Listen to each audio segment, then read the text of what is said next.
check करें दो तो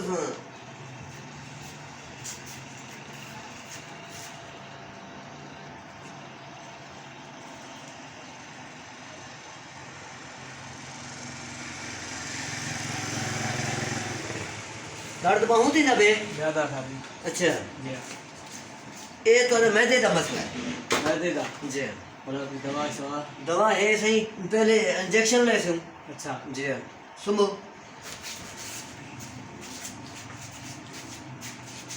इंजेक्शन बुखार चेक कर गिनो मैं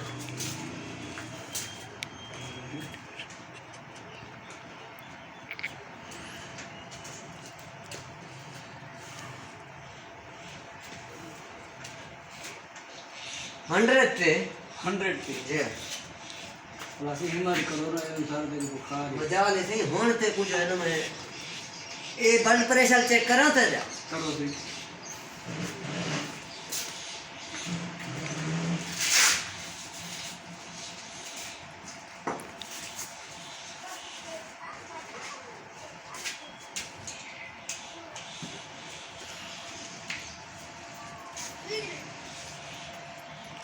ब्लड प्रेशर बिल्कुल लो है सही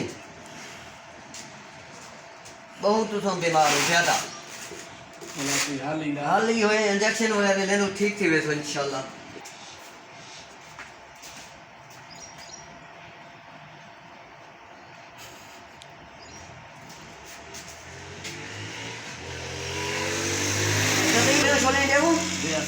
चलो ठीक है मजा ले से गोली देने की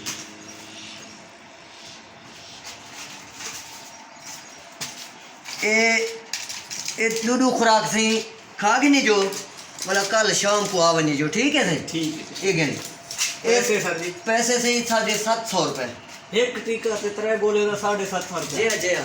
इतना न करो अल्लाह इतना सही नवा तेरे को पता है डॉक्टर हूँ और नवा सिस्टम बने क्या सुनिए माहौल तो सारे पैसे मैं क्यों कर बस तेरे करे लोकल है क्या सुनी